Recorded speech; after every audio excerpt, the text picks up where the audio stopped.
mwalimu wa chuo kikuu, wanafunzi, ukisoma azimio la Kampala la mwaka 1990 ambalo Tanzania ni signatory, alisaini kwenye hilo azimio, tunazungumzia intellectual freedom, uhuru wa kitaaluma. Tulikubaliana kwamba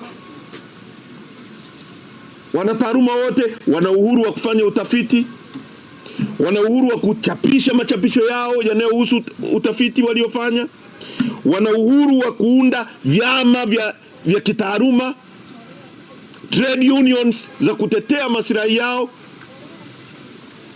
na kudai uhuru zaidi wa kufanya kazi zao. Mimi nimesoma chuo kikuu, na wale ambao tumesoma chuo kikuu tunaelewa kwamba chuo kikuu ni tanuru la kuoka fikra, ni tanuru la kusugua mawazo. Chuo kikuu sio sehemu ya kujaza watu hofu. Hata zama za chama kimoja, zama za Mwalimu Nyerere, ambapo kwenye maandiko yote ilikuwa ni zidumu fikra za Mwalimu Nyerere, zidumu fikra za mwenyekiti wa CCM, lakini chuo kikuu walikuwa napinga sera mbalimbali za Mwalimu. Na kule chuoni Mwalimu alikuwa anaenda kusikiliza. Chuo kikuu cha Dar es Salaam, ambapo UDASA imekuwa ni sehemu ya kutesti tunahitaji hypothesis, tafiti mbalimbali kwamba kwa nini sheria zetu haziwe applied vizuri. Pale ndio watu wanafanya ushindani, watu wanachapisha, wanaandika maandiko. Dunia nzima ndivyo ilivyo. Hata Adolf Hitler, dikteta, hakuwahi kuingilia vyuo vikuu, kwa sababu kwenye vyuo vikuu ndio mtu atajiuliza, kwa nini hii gari ilitengenezwa inaenda mbele tu? Kwa nini isitengenezwe inaenda upande? Kwa nini hii gari inakunywa mafuta hivi? Kwa nini tusitengeneze valve ambazo zitapunguza mafuta? Ni kwenye chuo kikuu. Samia Suluhu Hassan na serikali yake wanataka kucontrol mpaka mawazo ya watu wa vyuo vikuu, namna ya kufikiri, kwamba nchi hii mtu anayefikiri vizuri ni Samia Suluhu Hassan na watu waliojiweka madarakani kwa kuua watu. Watu wengine wakiwa na fikra tofauti ni magaidi. Mwalimu wa chuo kikuu anapokamatwa, maana yake Samia na send signal kwamba nchi hii inatakiwa vyuo vikuu vyote viwe mbumbumbu. Tusubiri yeye atakachofikiri, ndio hicho kiko sahihi.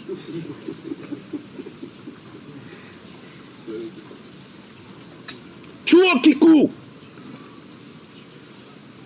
Na ni mambo ya ajabu kwamba watu kama Kabudi, ambaye tunakumbuka Kabudi huyu akiwa chuo kikuu cha Dar es Salaam, akiwa UDASA. Kabudi amejulikana kwa nini? Si kwa kupiga kelele alizokuwa anapiga UDASA pale.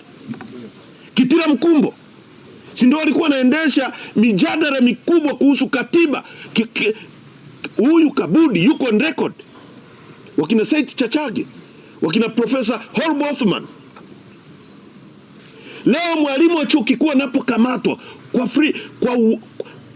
freedom ya thinking, na ninashangaa mpaka sasa wanafunzi wanaingia darasani, walimu wanaendelea kufundisha, mwenzao amekamatwa. Unajiuliza ni nchi gani hii? Hao ni wahadhiri kweli? Na wanafikiri hili linamhusu Mwalimu Kaijage, mhadhiri Kaijage wa UDOM. Nataka niwakumbushe walimu wote wa vyuo vikuu na wanafunzi, wakati wa Adolf Hitler, kasomeni Bati Nemora aliyekuwa askofu na mchungaji kwenye serikali ile. Anasema Adolf Hitler alipoanza kuua wafanyabiashara na kushughulikia wafanyabiashara, alisema mimi sio mfanyabiashara, mimi ni mchungaji, hayanihusu. Baadaye akaanza kushughulikia trade unionist, watu wa vyama vya wafanyakazi, akasema I'm not a trade unionist, hayanihusu. Akaanza kushughulikia Jewish, ambao aliua zaidi ya Wajewish wa Israeli zaidi ya milioni 6, akasema mimi sio Muisraeli, hayanihusu. Akashughulika na walimu, akasema mimi sio mwalimu, hayanihusu. Baadaye akaja kushughulika na viongozi wa dini. Martin Nemora akasema nilipogeuka nyuma nikajikuta nimebaki mwenyewe, kumbe ningetetea yule wa kwanza asingenifikia mimi. Walimu wa vyuo vikuu na wanafunzi, ambao mko madarasani, walimu mnaenda kufundisha, mnafundisha nini? Mwenzenu amepewa kesi ya ugaidi ya uongo. Utasema ni Kaijage wa UDOM, kesho utakuwa wewe wa Sauti, kesho kutwa atakuwa yule Juma wa Chuo Kikuu cha Dar es Salaam, siku nyingine atakuwa mwalimu fulani. Kwa sababu tuliposema, alipobambikiwa kesi Lissu, walisema ni Lissu. Leo wamefikiwa walimu wa vyuo vikuu, kesho itakuwa waandishi wa habari, kesho kutwa itakuwa wachezaji, siku nyingine itakuwa wasanii. Hakuna mtu ambaye yuko salama chini ya utawala wa huyu mama. Lazima tupige kelele. Lazima tupige kelele. Nimemsikia Bwana Nchimbi anazungumza, na kwa kifupi alichosema Nchimbi ni kwamba wanaozuia katiba ni kikundi ambacho kiko chini ya Samia Suluhu Hassan. Ndicho alichosema Nchimbi. Kwa sababu Nchimbi atasema Samia anataka katiba, lakini wakati huo anatuambia tukomae tupate katiba. Sasa maana yake ni nini? Maana yake ni nini? Nyewe mnaelewaje? Kwamba kama Samia anataka katiba, Nchimbi anasema anataka katiba, sasa nini kinachoizuia mpaka tukomae? Si inatakiwa ije yenyewe tu bila kukomaa? Sasa kama wanataka wote, na wao ndio wana mitutu ya bunduki, na wao ndio wanazuia, na wao ndio wana bunge fake lile, ndio wana control kila kitu, nani anayezuia sasa? Nchimbi ametumia lugha ya picha kutuambia nani anayezuia katiba. Amesema Nchimbi kwamba wanaharakati sio magaidi. Nani kwani aliyesema wanaharakati ni magaidi kama sio Samia Suluhu Hassan ambaye ni bosi wake Nchimbi? Nani aliyesema hivyo? Si Samia ndio amesema wanaharakati ni magaidi?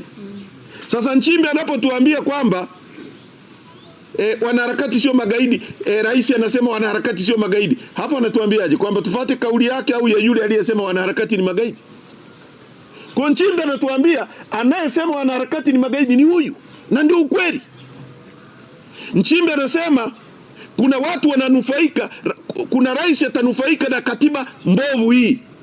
Kwani nani rais ambaye ananufaika na katiba hii, ambaye ameua maelfu ya watu na kujitangaza kwa uongo? Nani anayenufaika naye? Kwani hamuelewi alichosema Nchimbi? Anasema kuna watu wanabambikia watu kesi. Hapa tuna watu 51 nimewaambia, viongozi, akiwemo katibu wetu wa kanda Jackson Mnyawami. Kwa Nchimbi anatuambia anayeagiza, na ni ukweli tumeuona, kwa sababu Samia alizungumza siku ya sheria akasema kuna magaidi, baadaye watu wamekamatwa. Kwa hiyo anayeagiza kwa mujibu wa Nchimbi na kitu tunachoona na ambacho tunajua na ambacho tumesikia, Samia Suluhu Hassan ndio anayetoa maagizo ya watu kuumizwa kwenye nchi.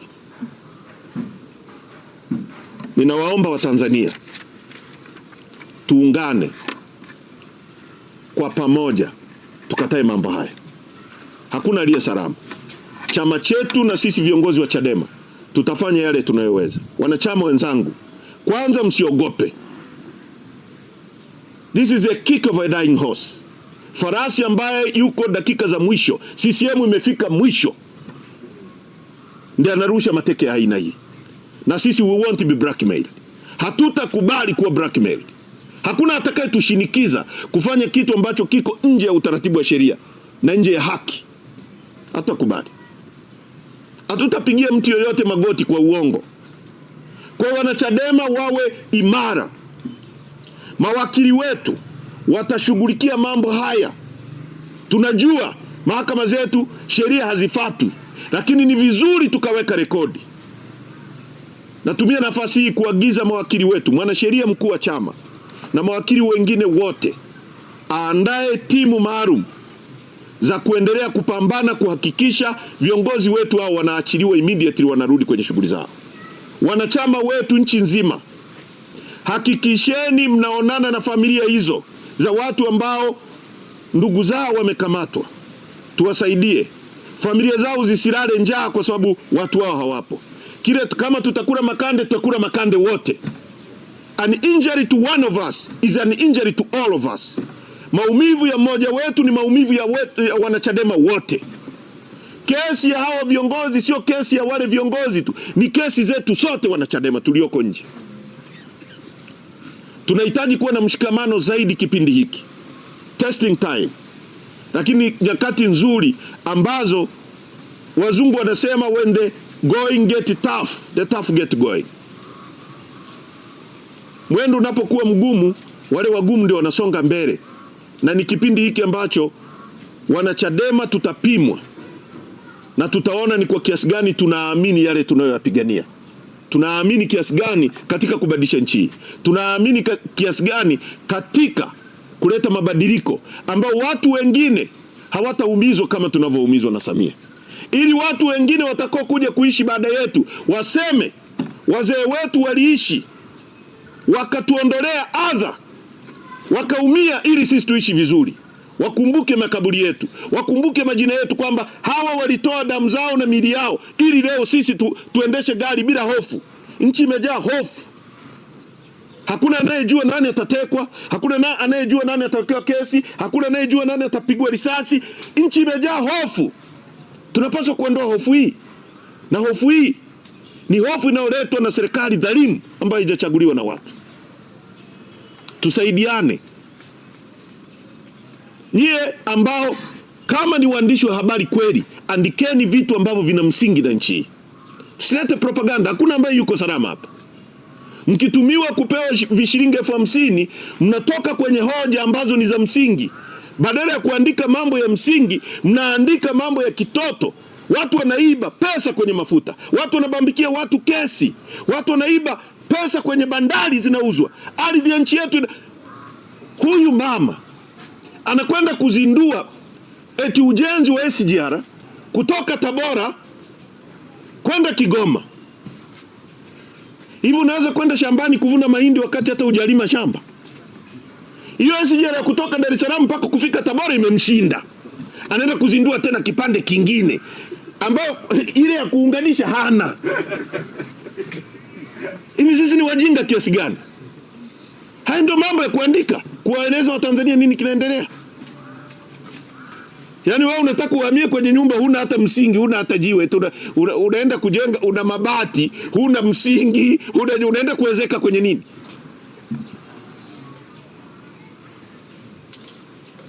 Kipande cha SGR cha kutoka Dar es Salaam mpaka Dodoma kilijengwa kikaachwa pale. Tangu hapo nyie tuko hapa Mwanza.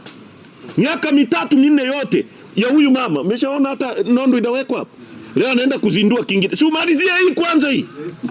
Hii tu hapa haipo, imemshinda. Sasa unazindua ya kutoka Kigoma, isi Tabora kwenda Kigoma. Sasa hii utaiunganisha na nini? We are not fools. Sisi wajinga. Deni la taifa limepanda. Huyu mama amekopa kwa miaka 4 ya kwake trilioni 59. Marais wote tangu uhuru mpaka sasa wamekopa trilioni 54 tu. Yeye miaka 4 tu trilioni 59. Na hazijulikani ziko wapi. Nchi inaenda shimoni. Na sisi tupo tunashangilia ujinga. Watu wamebambikiwa kesi za uongo. Kwa tusaidiane. Ninawasihi wazee wa nchi wajitokeze. Huu ni wakati wa kusimama na kuhesabiwa. Wana taaluma, vyama vya wafanyakazi. Kama serikali hii imefikia stage ya kutaka kumonopolize mawazo ya watu, thinking, utakuwa umekaa nyumbani, watakuuliza unafikiria nini, na watakuua kwa kile unachofikiria kichwani kwako, kama mawazo yao yatatofautiana na ya kwako. Uhuru wa kutafiti, uhuru wa kujieleza, uhuru wa kielimu. Chuo kikuu, hii ni jambo kubwa. Hili ni jambo kubwa kuliko yote. Chuo kikuu ni sehemu ya kusugua fikra, ni tanuru la kuoka mawazo, ujuzi, uelewa. Chuo kikuu sio sehemu, sio tanuru la kujaza watu hofu. Chuo kikuu sio kiota cha vitisho. A university. Mwalimu wa chuo kikuu anapokamatwa ni signal kwamba Samia anataka nchi nzima itue mambumbumbu. Hatutakubali kuwa mbumbumbu. Wale wachache mtakao kubalini nyie. Sisi wanachadema tutakubali at least kuwa mambumbumbu ambao Samia atafikiri kwa niaba yetu. Hatakubali.